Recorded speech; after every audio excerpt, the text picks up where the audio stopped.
Amigos y amigas, estamos en el segundo bloque del arriero con los libros de la semana y como anuncié la semana pasada, el libro de esta semana, yo creo que va a ser el libro del año, es Historia de la corrupción en el Perú, escrito por Alfonso Quirós, editado por el Instituto de Estudios Peruanos y por el Instituto de Defensa Legal. Y estamos para conversar sobre el libro con Cecilia Blondet, que es una experta en el tema anticorrupción y además es historiadora y directora de Proética. Cecilia, muy buenas noches. ¿Qué tal, Javier? Cecilia, el IEP y el IDL han publicado este libro que ya había salido hace unos años, como Círculos Corruptos, creo que se llamaba la versión en inglés, de Alfonso Quirós, que lamentablemente falleció hace unos meses. Tú fuiste una de las presentadoras del libro la semana pasada en el IEP. Y yo no fui a la presentación, pero me dijeron que estaba rebosante la sala del IEP porque el tema de la corrupción es un tema presente y vigente. ¿Por qué es tan importante un estudio como el de Alfonso Quirós? Mira, primero porque es una obra monumental, realmente monumental. No solamente por el tema que trata y la manera como lo enfrenta, es decir, es la entrada para ver la historia del Perú en su totalidad, desde el finales de la colonia hasta nuestros días prácticamente, hasta el 2000. Y segundo, porque cruza una cantidad de fuentes con rigor, con creatividad, que te llevan a tener un texto totalmente confiable sobre un tema que genera muchas ambigüedades y muchas resistencias. Entonces creo que es muy, muy importante. Y yo coincido contigo en lo que has dicho, que podrá ser, que seguramente será el libro del año. Y qué pena que Alfonso no pudo verlo, ¿no? Sí, a mí, ahora que has mencionado lo de las fuentes, yo revisando la introducción hace unos días, veía que creo que he contado más de 15 o 20 archivos que él visitó y a los cuales investigó, archivos en el Perú, en Estados Unidos, yo creo que te quedas corto, ¿eh? Es una cosa impresionante, ¿no? De repente son más, ¿no? Sobre todo archivos a los que nadie ha tenido acceso antes. Exacto. Entonces te dan una información nueva, muy rigurosamente tratados y cruzados con otras fuentes que le permiten a él llegar a identificar familias muy poderosas, complicadas en asuntos de corrupción, ¿no? Ahora, cuando uno revisa el libro, uno lo que encuentra es que si bien la corrupción en la década del 90 al 2000 fue quizás la de mayores dimensiones, la corrupción siempre ha estado presente en nuestra historia republicana y bueno, venía de la colonia, ¿no? ¿Por qué es que esto ocurre? ¿Por qué es que somos una república que está atravesada por esta práctica? Mira, eso es lo más interesante del libro. En mi opinión, lo más interesante es cómo muestra Alfonso, con esta riqueza de fuentes, la manera como se va construyendo la historia del Perú desde el punto de vista de la corrupción. No desde el punto de vista del Estado de Derecho, no cómo se construye una nación con Estado de Derecho, sino más bien a la inversa. Cómo se construye un país sobre bases de corrupción, de corruptelas, de prebendas, de chantajes. Donde hay muy pocos que se salvan, ¿no? En esta historia, ¿no? Bueno. Pero es impresionante la cantidad de actores políticos y de la élite peruana involucrada, ¿no? ¿Sabes qué? Se van sentando en cada periodo, se van sentando las bases y se va consolidando un proceso de ejercicio, un ejercicio del poder corrupto, en el que quienes llegan al poder llegan para apropiarse y para ir desarrollando esta idea del Estado botín, que tanto escuchamos ahora, ¿no? Claro, que ahora además se ha extendido hasta el nivel local distrital, ¿no? Bueno, y tú entiendes por qué se ha extendido de esa manera en los últimos, digamos, en los últimos 50 o 100 años, porque lo que hemos tenido ha sido una práctica patrimonial, es decir, el Estado soy yo y lo que existe, el ejercicio de mi poder se hace a mi modo, por mi gusto, a mi manera y para mí. Claro, y más bien Entonces, ahí lo que se ve es que las reglas institucionales, las normas, no se hacen, existen. o se hacen para No, facilitar esta, ¿no? exacto. Las normas son tan confusas, tan abigarradas, tan inútiles, porque sí hay, estamos llenos de normas, pero son tan inútiles y tan confusas y tan conflictivas que finalmente terminan siendo dejadas de lado muy fácilmente y se aplica, la norma está hecha para no ser cumplida, ¿no? Ahora, también Quirós hace un ejercicio para calcular un poco el impacto de la corrupción en términos del desarrollo del país, o sea, como un obstáculo para el desarrollo. Tú que, esto ya sale un poco del libro, pero tú que vienes trabajando hace varios años iniciativas anticorrupción, ¿tú crees que luego de la experiencia traumática de Fujimori y Montesinos, que creo que es traumática porque la pudimos ver, ¿no es cierto? Porque mucho era ya parte de nuestra historia, como bien lo has dicho, pero ¿tú crees que estamos saliendo de alguna manera de esta dinámica o seguimos entrampados o encasillados en esta idea del Estado como botín? No, yo creo que hemos avanzado mucho. Sí, De, ¿estás seguro? Porque uno ve a un presidente a un expresidente denunciado por un tema, al otro por otro, ¿no? Pero bueno, pero los estamos viendo denunciados y estamos... ese sería el salto, digamos. Claro, ese es el salto. O sea, siempre van a haber políticos corruptos, sobre todo con el sistema de partido que tenemos, que es una de las bases centrales por las cuales no tenemos ahora políticos confiables, ¿no?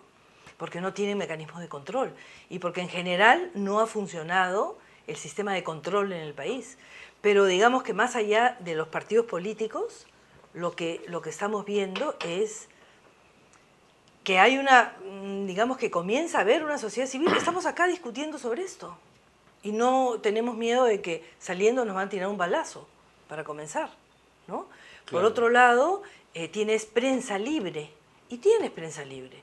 Uno se puede quejar de tal o cual cosa, pero tienes prensa libre y la prensa denuncia lo que estamos escuchando de Toledo o de Alan García, o la manera como estamos viendo esto mismo que tú dices, de presidentes que están en este momento en cuestión por diferentes razones, es parte de lo que hemos avanzado. La comisión de alto nivel, mira, que todavía mucha gente desconfía, y hay razones para desconfiar, porque hemos tenido varias comisiones que han fracasado, pero yo creo que esta es interesante y hay que apoyarla en la medida en que tenga el respaldo de las figuras más altas del gobierno. ¿Por qué? Porque tenemos a todas las autoridades en una mesa sentados, comenzando a ver cada vez problemas más serios. Al principio eran formalidades, ahora cada vez en las comisiones, en las reuniones de la comisión, cada vez se están viendo problemas más serios, y esperemos que esto sea así, que vayamos profundizando. Entonces creo que hay cambios importantes que no son de corto plazo, pero que sí nos ubican en una plataforma diferente. Ahora, ¿cómo hacemos para que el libro de Alfonso Quirós,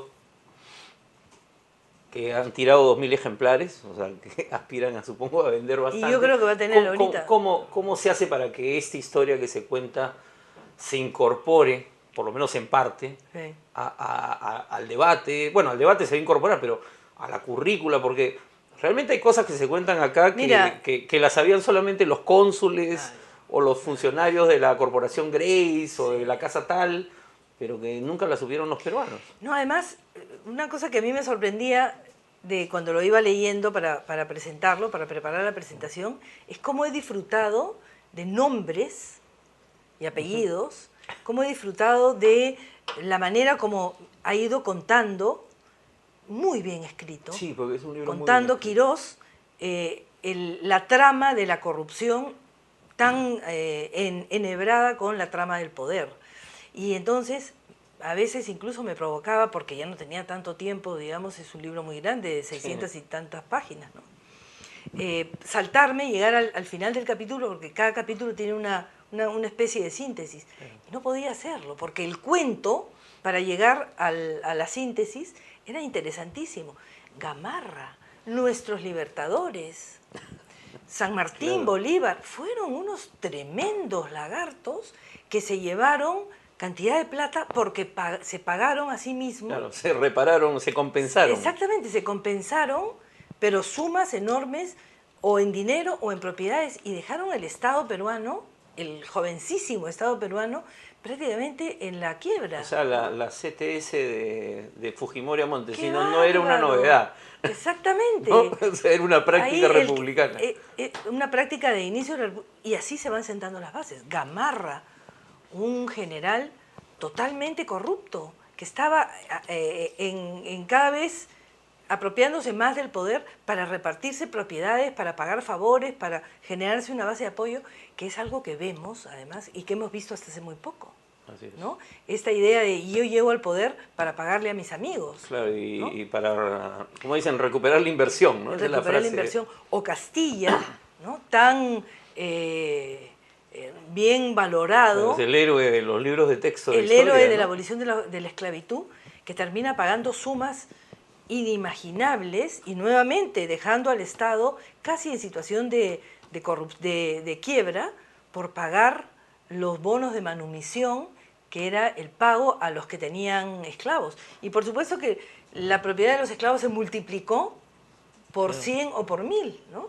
Entonces, eso me hace recordar a este tema de la... Más allá de la deuda interna, más allá de la deuda externa... Eso que decías de Castilla me hace recordar un poco esto de la reforma agraria, que en el Perú todo el mundo dice que fue expropiado por Velasco. Claro, ¿no? que tenía haciendas. Sí, todo el mundo dice que tenía haciendas, ¿no? Claro. Sí. Entonces, es muy interesante, porque además no es que te dicen generalidades, es que te lo va contando. Exacto. De manera minuciosa y rigurosa.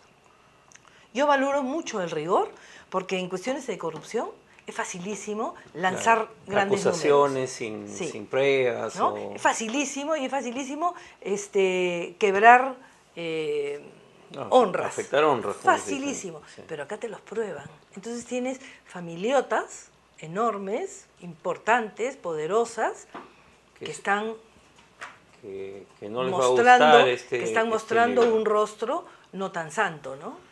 Cecilia, muchísimas gracias, se nos ha ido volando el tiempo. Como siempre, el programa de los lunes es una invitación a la lectura, entonces la conversación ha buscado eso. El libro, como en una edición impecable además, y una excelente traducción de Javier Flores, Historia de la corrupción en el Perú, de Alfonso Quirós, publicado por el Instituto de Estudios Peruanos y el Instituto de Defensa Legal. Y seguramente Proética va a ver la manera también de contribuir a que este libro se conozca más, ¿no? Y creo que hay que discutirlo, hay que analizarlo. Queremos sacar, estamos detrás del libro de José Ugaz. Ajá, que va a ser otro libro que va a generar esperemos poder mucha polémica, ¿no? Cecilia, no me dejes un minuto, voy a comentar rápidamente algunos libros para cerrar el programa. La Universidad Católica me ha hecho llegar el primer tomo del libro Arguedas, la dinámica de los encuentros culturales, un libro que incluye una parte, porque son 3 tomos los que se anuncian, del seminario que realizó la Universidad Católica por el centenario de José María Arguedas, que hace poco se ha publicado la obra antropológica, una iniciativa muy interesante, pero hasta ahora uno no la puede ver porque parece que ha sido una edición de corta circulación, lamentablemente. El Boletín de Arqueología de la Católica, número 15, Tradiciones Andinas Tempranas, Cultura, Tecnología y Medio Ambiente, con muchos estudios sobre investigaciones en curso de arqueológicas. Y también me ha hecho llegar la Católica el libro de Carsten Parregard, no sé bien cómo se pronuncia, Peruanos en el Mundo. Esta es una etnografía fascinante de un antropólogo que ha acompañado, ha seguido a la migración peruana en Estados Unidos, en España, en Japón y en Argentina.